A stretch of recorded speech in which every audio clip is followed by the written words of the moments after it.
1900 के दशक में ईरानी राजा मुजफ्फर अद-दीन शाह कजार ईरान में तेल की खोज कर रहे थे।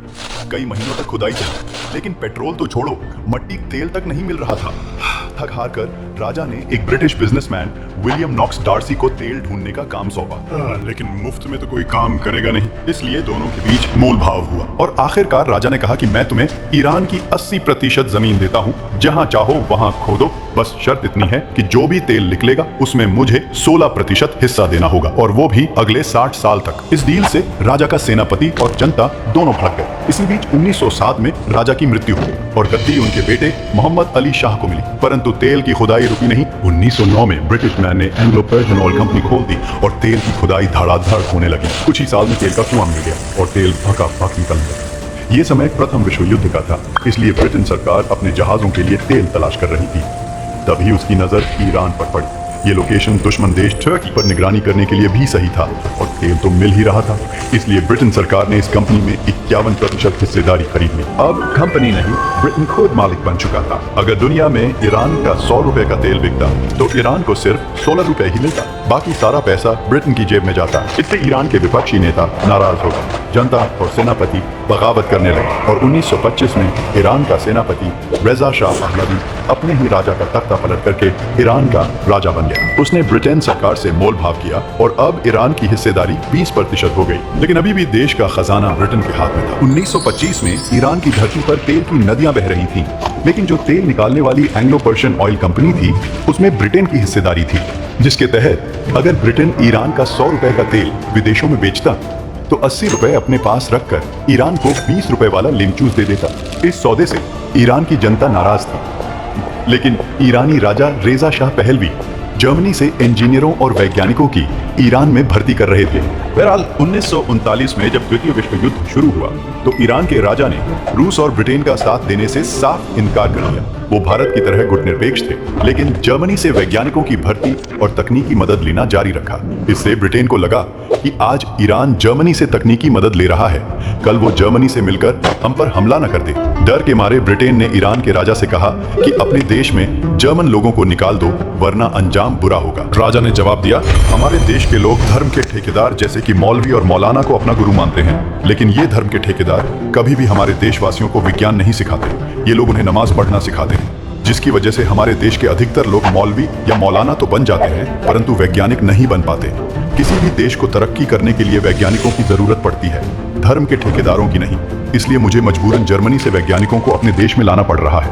इस भर्ती का मतलब ये बिल्कुल नहीं है कि ईरान जर्मनी का साथ दे रहा है। हम अभी भी गुटनिरपेक्ष हैं।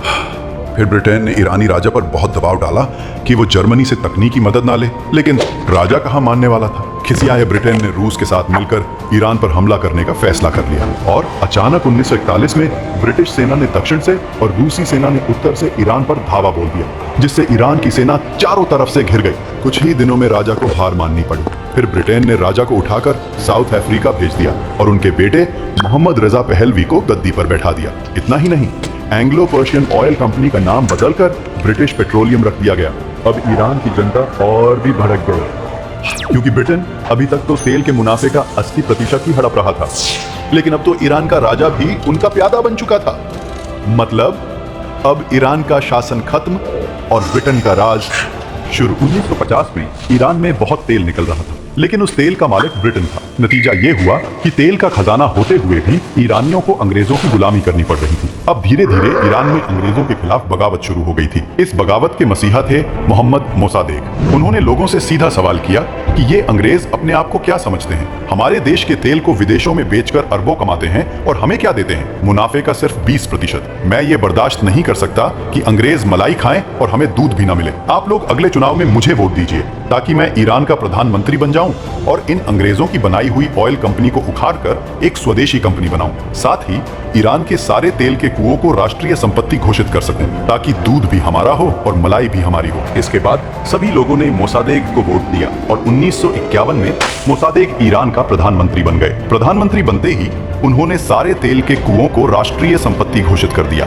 नतीजा ये हुआ कि ब्रिटेन की हिस्सेदारी शून्य हो गई। अब तेल पर सिर्फ और सिर्फ ईरान का हक था। ये समय शीत युद्ध का था, जिसमें ब्रिटेन अमेरिका का साथी था। अब अमेरिका को डर था कि इतना बड़ा तेल का भंडार, और वो भी हमारे दुश्मन देश रूस के बगल में है, अगर ये हमारे हाथ से गया तो पहले तो तेल जाएगा और दूसरा रूस ईरान से दोस्ती कर सकता है, जिससे उसकी मिलिट्री और मजबूत हो जाएगी। अगर हमारे हाथ से ईरान गया तो हम सिर्फ भिखारी ही नहीं बल्कि महाकंगाल बन जाएंगे। इसलिए कुछ भी करके ईरान को समझा बुझाकर बाटली में उतारना होगा। फिर अमेरिका ने मोसादेक को समझाया कि भाई देख, मैं तुझे तेल में 30% मुनाफा दे दूंगा, लेकिन तेल के कुओं को राष्ट्रीय संपत्ति मत बना। मोसादेक ने जवाब दिया, तुम मुझे 30 क्या 99% भी दोगे तो भी मैं तुम्हें तेल में हिस्सेदारी नहीं दूंगा। वैसे भी सारे तेल के कुएं ईरान के हो गए हैं, अब हिस्सेदारी तो छोड़ो, तुम्हें तेल की एक बूंद भी नहीं मिलेगी। अमेरिका तिल मिला उठा और बोला, अब देखो, मैं तुम्हारा ऐसा हाल करूंगा कि तुम्हारी आने वाली नस्लें भी याद रखेंगी। इसके बाद अमेरिका ने ईरान के सारे विपक्षी नेताओं को गोनी भर भर कर पैसा दिया, मौलानाओं को सोना चांदी और हीरों से मालामाल कर दिया, सेना के प्रमुखों को टैंकों में नोट भर भर कर बांटे, मीडिया को टीआरपी से भी ज्यादा पैसे दिए, जिससे मीडिया ने मोसादेक के खिलाफ झूठी अफवाहें फैलाना शुरू कर दिया। विपक्षी नेताओं ने जमकर विरोध करना शुरू कर दिया। मौलानाओं ने अजान के साथ साथ मोसादेक की बुराई करनी शुरू कर दी। ईरान की सेना भी मोसादेक की बात मानने से इनकार करने लगी। इन सब में अमेरिका ने $10 लाख और ब्रिटेन ने $3 लाख खर्च किए। कुछ समय बाद मोसादेक को अमेरिका की सारी करतूतों की खबर मिल गई। वे जनता के सामने अमेरिका की पोल खोलने वाले थे, लेकिन तभी अमेरिकी जासूस CIA और MI6 ने आखिरी बार किया। उन्होंने मोसादेक के सेनापति जनरल जाहिदी से मिलकर उनके घर पर हमला कर दिया। मजबूरन मोसादेक को प्रधानमंत्री पद से इस्तीफा देना पड़ा और 1954 में अमेरिका ने अपने वफादार प्यादे मोहम्मद रेजा पहलवी को एक बार फिर से ईरान का राजा बना दिया। अब ईरान पर अमेरिका का राज था, यानी तेल तो ईरान की जमीन से निकलता रहा, लेकिन मुनाफा अमेरिका की तिजोरियों में जाता रहा।